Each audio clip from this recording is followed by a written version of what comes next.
Capítulo 6. Devagar e sempre. Você pode estar errado na metade das vezes e ainda assim ficar milionário.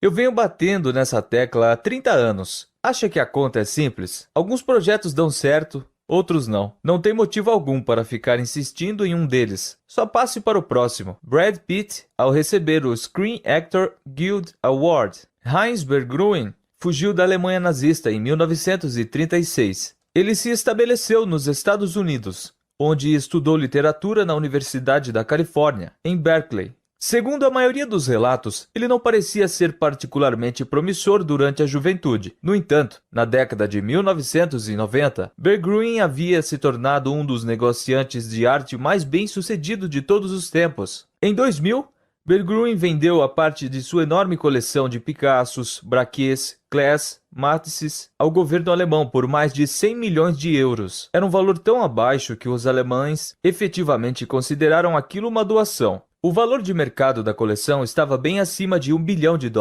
É impressionante que uma pessoa tenha sido capaz de formar uma coleção tão repleta de obras-primas. A arte é mesmo subjetiva. Como alguém conseguiu prever com tanta antecedência quais seriam as obras mais cobiçadas do século? Alguém poderia dizer que é habilidade, ou então sorte. A firma de investimentos Horizon Research tem uma terceira explicação, e ela é muito relevante para os investidores. Abre aspas. Grandes investidores compraram vastas quantidades de obras de arte. Fecha aspas. Escreve a empresa. Abre aspas. Alguns subconjuntos dessas coleções provaram ser excelentes investimentos e foram mantidos por um período longo o bastante para permitir que o retorno do portfólio convergisse em direção ao retorno dos melhores elementos dele. É simplesmente isso. Fecha aspas. Grandes negociantes de arte operam com fundos de índice. Eles compram tudo que podem e compram portfólios, não peças individuais de que gostariam. E em seguida eles sentam e esperam, até que alguns vencedores apareçam. É simples, é isso. É provável que 99% das obras de arte que colecionadores como Berggruen adquiriram ao longo da vida tenha acabado se mostrando de pouco valor, mas isso não importa muito, se 1% restante for composto por obras de artistas como Picasso. Berggruen podia estar errado na maioria das vezes, e ainda assim estar absolutamente certo. Pode ser difícil processar isso, mesmo quando você entende de matemática. É contraintuitivo que um investidor possa estar errado metade das vezes e ainda assim ficar milionário. Isso mostra que subestimamos como é normal a maioria das coisas não dar certo, e como, por sua vez, agimos exageradamente quando elas dão. A animação O Vapor Willie, de 1928, a primeira aparição de Mickey Mouse, colocou Walt Disney no mapa. Já o sucesso nos negócios foi outra história. O primeiro estúdio da Disney faliu. Seus filmes eram absolutamente caros de produzir e financiados em condições estapafúrdias. Em meados da década de 1930, Disney já havia produzido mais de 400 desenhos animados. A maioria era de curtas, a maioria era adorada pelos espectadores, e a maioria causou prejuízos astronômicos. A Branca de Neve e os Sete Anões mudou tudo. Os $8 milhões que o desenho faturou nos primeiros 6 meses em 1938 estavam em uma ordem de grandeza maior do que qualquer outra coisa que a empresa já havia ganhado. Aquilo transformou os estúdios de Walt Disney. Todas as dívidas da empresa foram sanadas. Funcionários importantes receberam bônus e tiveram seus contratos renovados. A empresa adquiriu um estúdio de última geração em Burbank, onde permanece até hoje. Um Oscar fez de Walt Disney passar de mero famoso a celebridade. Em 1938, ele havia produzido várias centenas de horas de filme, porém, em termos de negócio, os 83 minutos de Branca de Neve eram tudo o que importava. Qualquer coisa que seja enorme, lucrativa, famosa ou influente é o resultado de um evento de cauda. Um evento distante entre milhares ou milhões de outros eventos. E a maior parte da nossa atenção é desviada por coisas enormes, lucrativas, famosas ou influentes. Quando a maior parte daquilo a que prestamos atenção é resultado de um evento de cauda, é fácil esquecer quão raros e poderosos eles são. Algumas indústrias movidas a eventos de cauda são óbvias. O capital de risco, por exemplo. Se uma sociedade de capital de risco faz 50 investimentos, ela provavelmente espera que metade deles dê errado, que 10 saiam muito bem e 1 ou 2 sejam maravilhosos, que respondam por 100% dos retornos do fundo. A Correlation Ventures já fez essas contas. Dos mais de 21 mil financiamentos de risco de 2004 a 2014, 65% perderam dinheiro. 2,5% tiveram um rendimento de 10 a 20 vezes. 1% obteve um retorno superior a 20 vezes. 0,5%, cerca de 100 das 21 mil empresas, tiveram um rendimento de 50 vezes ou mais. É daí que vem a maior parte dos retornos nesse setor. Muita gente pode pensar que é isso que torna o capital de risco tão arriscado, e todos que investem em sociedades de capital de risco estão cientes disso. A maioria das startups dá errado, e a gentileza do mundo só comporta alguns mega-sucessos. Quem deseja retornos mais seguros, previsíveis e estáveis, deve investir em grandes empresas de capital aberto. Pelo menos é assim que a maioria pensa. Mas lembre-se de que a cauda orienta tudo. Ao longo do tempo, a distribuição do sucesso entre as ações de grandes empresas não é tão diferente assim do capital de risco.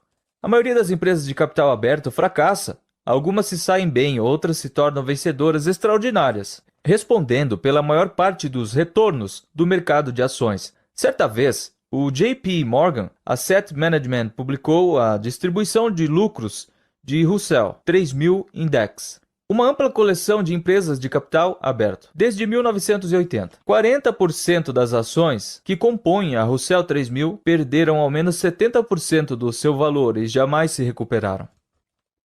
Em termos reais, todo o retorno do índice veio de 7% das empresas que o compõem, que tiveram desempenho superior em pelo menos 2 desvios padrão. Esse é o tipo de coisa que você espera do capital de risco, mas foi o que aconteceu dentro de um índice diversificado e previsível. A sina da maioria das empresas de capital aberto não poupa nenhum setor.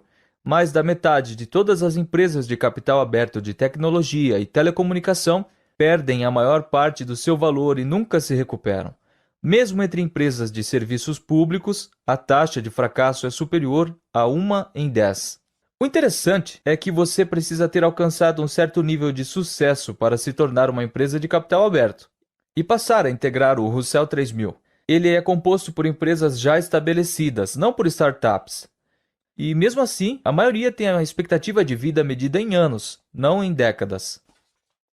Vejamos, por exemplo, uma dessas empresas, a produtora Carolco, ex-integrante do Russell. A Carolco produziu alguns filmes de maior sucesso das décadas de 1980 e 1990, incluindo os 3 primeiros da série Rambo, O Exterminador do Futuro 2, Instinto Selvagem e O Vingador do Futuro. A empresa abriu seu capital em 87.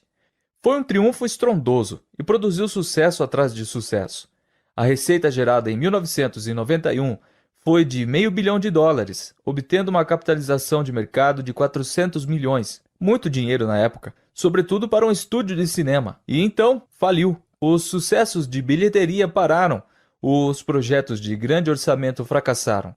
E em meados de 1990, a Carolco tinha ficado para trás.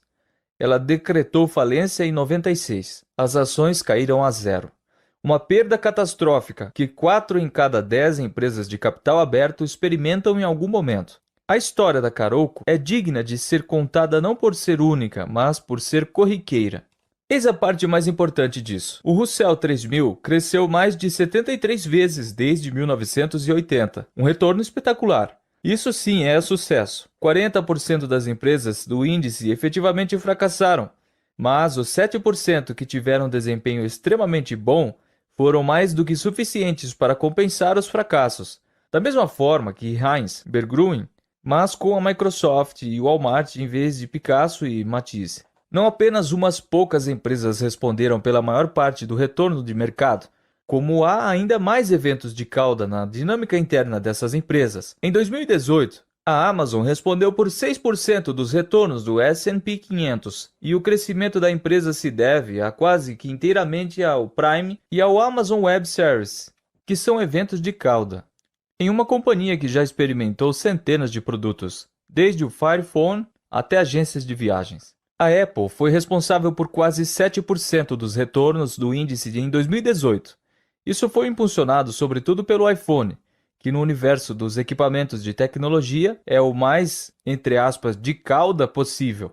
E quem está trabalhando nessas empresas? No Google, o percentual de contratação em relação ao volume de candidatos é de 0,2%. No Facebook, é de 0,1%. Na Apple, cerca de 2%. Portanto, as pessoas que trabalham nesses projetos que geram retornos de cauda têm carreiras de cauda. A ideia de que algumas poucas coisas são responsáveis pela maior parte dos resultados não se aplica apenas às empresas na sua carteira de investimentos. Ela também é parte importante do seu próprio comportamento como investidor.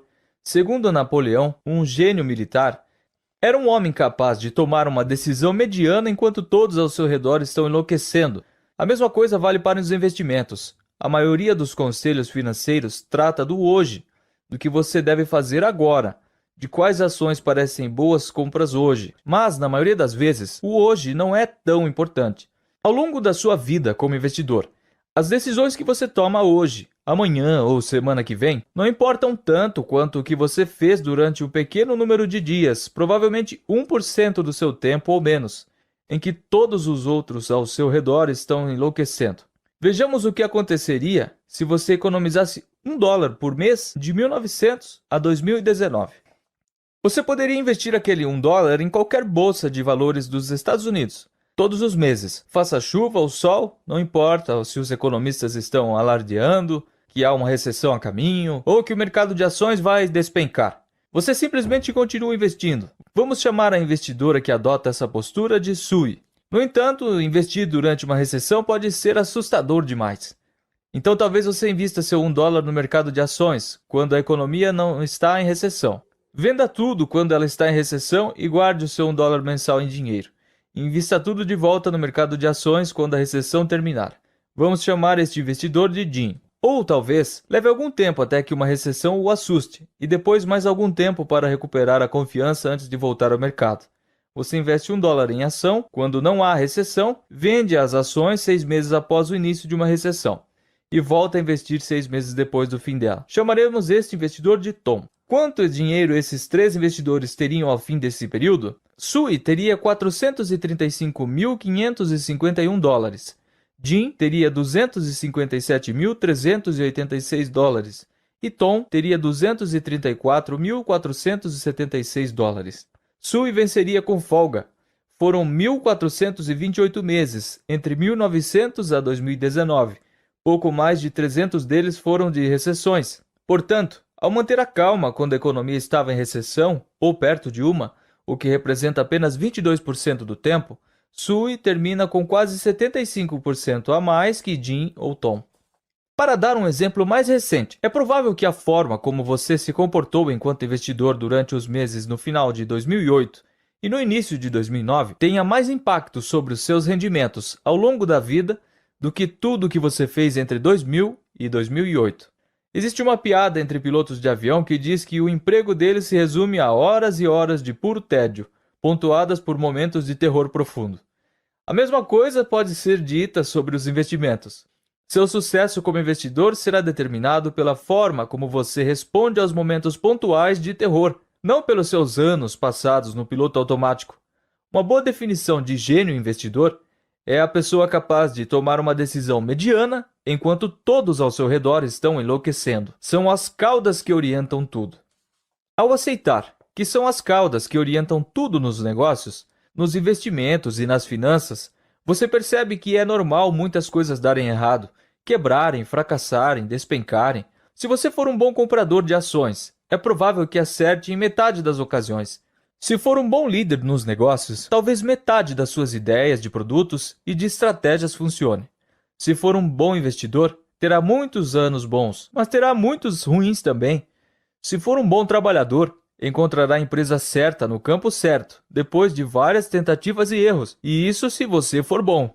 Peter Lynch é um dos melhores investidores do nosso tempo. Se você for excelente nesse negócio, acertará 6 vezes em cada 10, declarou certa vez.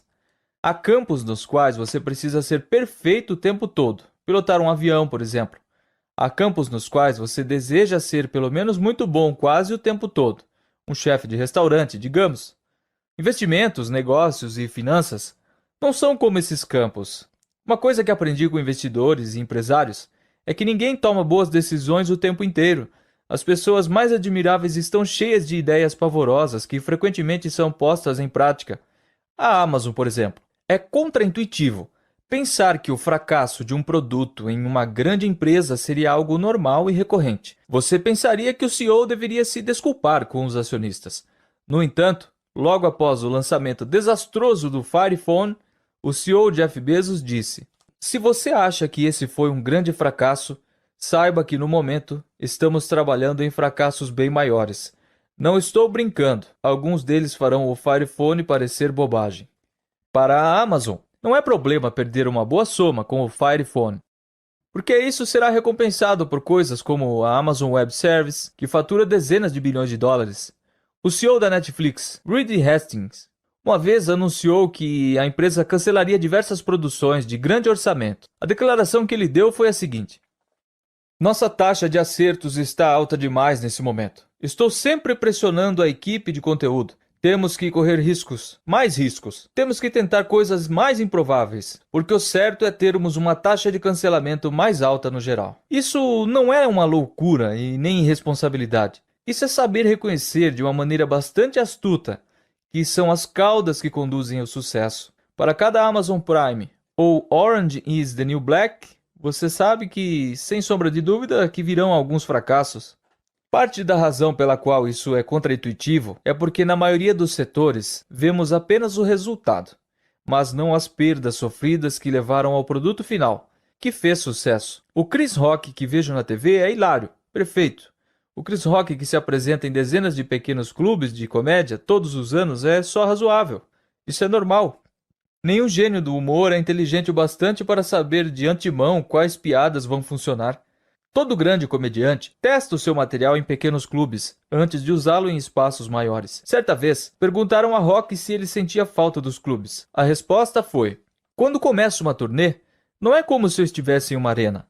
Antes dessa última turnê, eu me apresentei em um lugar, em New Brunswick, chamado Stress Factory. Fiz cerca de 40 ou 50 apresentações em preparação para a turnê." Um jornal traçou o perfil dessas sessões nos pequenos clubes. O texto descreve Rock folheando papéis com anotações e se atrapalhando com o material. "Vou ter que cortar algumas dessas piadas", diz ele na metade da apresentação. As piadas boas que vejo na Netflix são as caudas que foram surgindo em um universo de centenas de tentativas. Algo semelhante acontece nos investimentos. É fácil descobrir o patrimônio líquido de Warren Buffett e seu rendimento anual médio, ou até mesmo os melhores e mais notáveis investimentos feitos pelo homem. Eles estão à vista de todos, e é sobre eles que as pessoas falam, porém é muito mais difícil pensar todos os investimentos que ele fez ao longo da carreira. Ninguém fala sobre as escolhas ruins, os negócios fracassados, as más aquisições. No entanto, essa é uma grande parte da história de Buffett. É o outro lado dos retornos, orientados pela cauda. Na reunião dos acionistas da Berkshire Hathaway em 2013, Buffett disse que teve de 400 a 500 ações durante a vida e ganhou a maior parte do seu dinheiro com 10 delas. Charlie Munger prosseguiu: "Se descontássemos alguns dos principais investimentos da Berkshire, o histórico de longo prazo da empresa seria bem mediano. Quando prestamos atenção especial aos sucessos de um modelo de comportamento, ignoramos que os ganhos vieram de uma pequena porcentagem das suas ações. Isso faz com que nossas próprias falhas, perdas e contratempos nos deem a sensação de que estamos fazendo algo errado. Contudo, é possível que estejamos errados, ou apenas meio certos, na mesma medida em que os mestres estão. Eles podem ter estado mais certos quando estavam certos, mas também podem ter estado errados com a mesma frequência que você. O que importa não é estar certo ou errado", disse o George Soros certa vez, "mas quanto dinheiro você ganha quando você está certo e quanto você perde quando está errado. Você pode estar errado metade das vezes e ainda assim ficar milionário."